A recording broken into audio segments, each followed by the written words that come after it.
The knife is a Spyderco Police 4 in K390.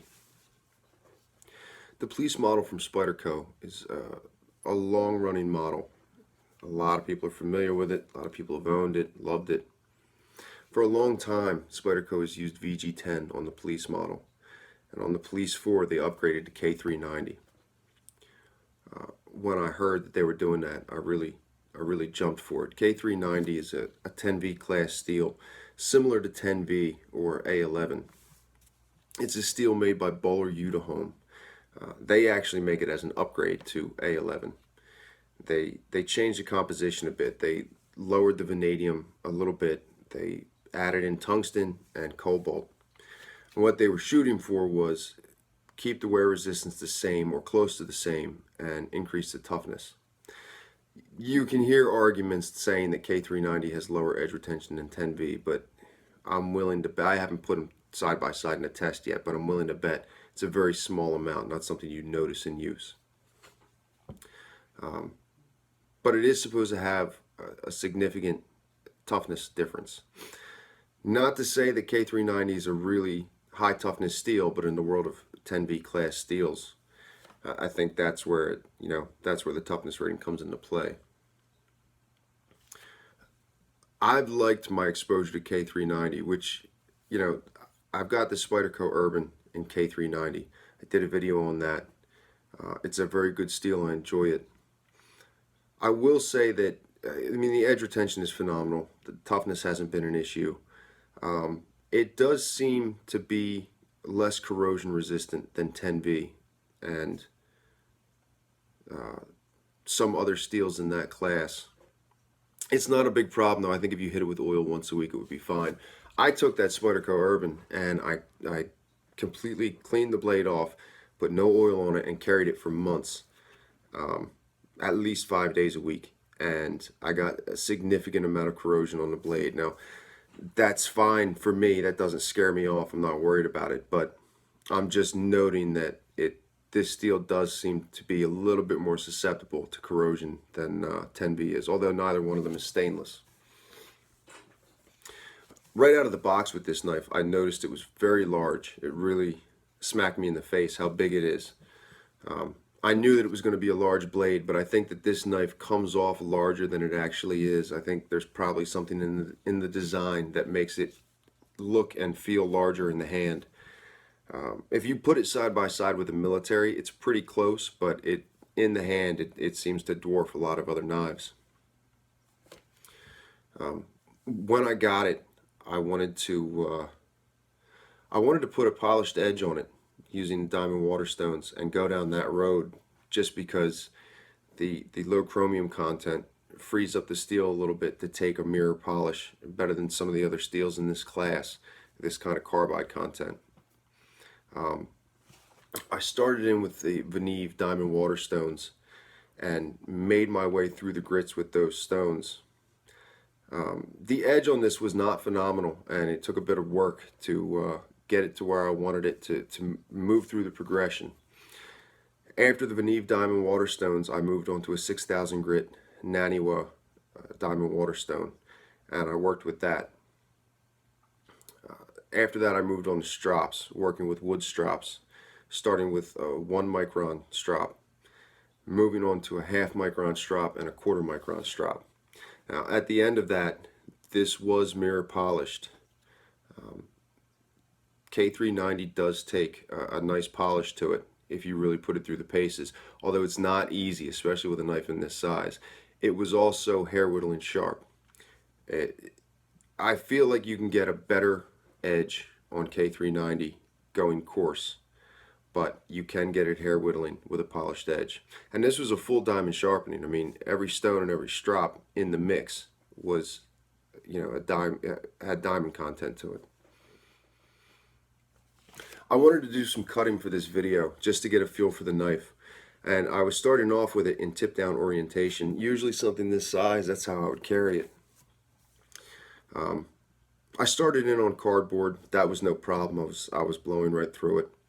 I worked with nylon seatbelt material.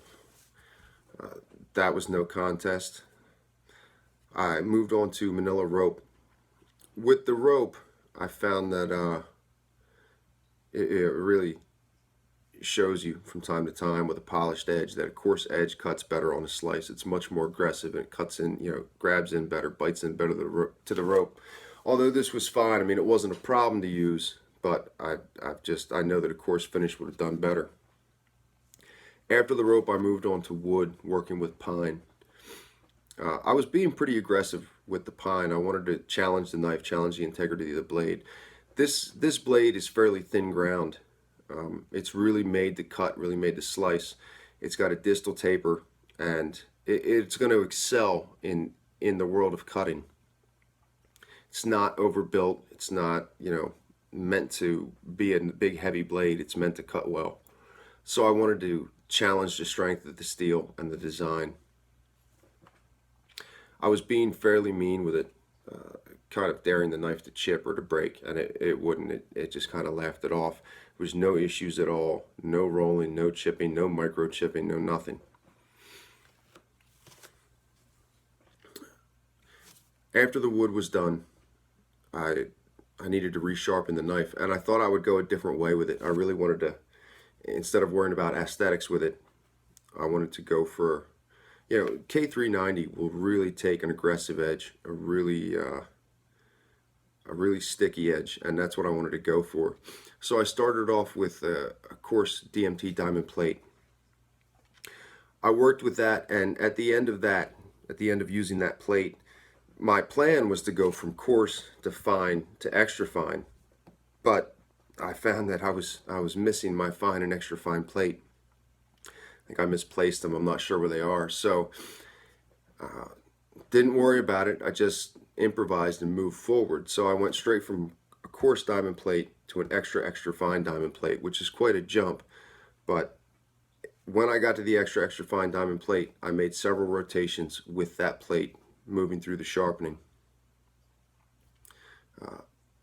After the extra fine diamond plate, I moved on to a Spyderco ultrafine bench stone with 1 micron diamond spray on the stone. Using diamond spray on ceramics is something that I've been playing around with lately, last month or two, trying different combinations on different steels, seeing what kind of results I can get, different size abrasives as far as diamond spray is concerned, to see the effects in the edge finish and the amount of bite on the edge. In this case, I was using a 1 micron diamond spray very much on purpose. This was about refining the edge and giving it the right degree of bite that I wanted to give it before moving on to the next stone. After that Spyderco ultrafine bench stone, I moved on to the Naniwa 6000 grit diamond water stone, using that as my finishing stone. I worked with that and I did several rotations. K390 can be a bit aggressive with the burr. As you're sharpening, you develop a burr on the steel, and taking that burr off in the strops, it can be a bit of a bear, which isn't uncommon to high carbide, low chromium steels. I mean, I seem to see a trend as far as that's concerned. 10V can be a little bit difficult. M4 can be a little bit difficult. And I'm not talking about difficult to sharpen. I'm talking about removing the burr, the full removal of the burr, which is a concept that most people sharpening don't even understand. They don't even get it. It's something that holds a lot of people back. They don't even know how to look for the burr being removed. If you understand it and you know what to look for, it's, at least for me, it's, I mean, I'm kind of obsessive about it. But I know if I want that really high level of sharpness, that burr has to be completely removed, and that puts your apex in the right position for formation through the rest of the strops. Minimization on the final stone is what you want to do, and then full removal with the first strop. That's the process. That's the key. If you're not fully removing that burr with the first strop, you're making a mistake. So after the 6000 grit 91 diamond water stone, which was to sharpen the blade and reduce the burr, I moved on to strops, starting with a 3.5 micron diamond wood strop. I worked with that, and when that was done, I moved on to a 1 micron diamond spray on wood, then a half micron diamond spray on wood, and then a 1/4 micron diamond spray on wood. At the end of all that, the edges it's just extremely aggressive, and it's sticky sharp, very much the way that I wanted it to be. Absolutely hair whittling sharp. I was very pleased with it. This model it's good, it's interesting. Spyderco made a change to the shape of the blade. This is closer to a military than the classic police model, and they made some changes to the handle ergonomics. I found in cutting the wood that with the clip in tip down orientation, it created a pretty good hot spot, so I moved it to tip up, and that took care of it. And that causes me a little bit of a change in how I carry the knife, but I mean, this isn't, normally this is a back pocket knife for me, a knife of this size, so it's a little bit strange to have it in tip up, but that's fine. It's nothing that is going to throw me off too much. The handle is thin. It rides thin in the hand and thin in the pocket. The ergonomics are good considering the thinness of the handle. A thicker handle will give you a better overall grip when you're doing heavy work.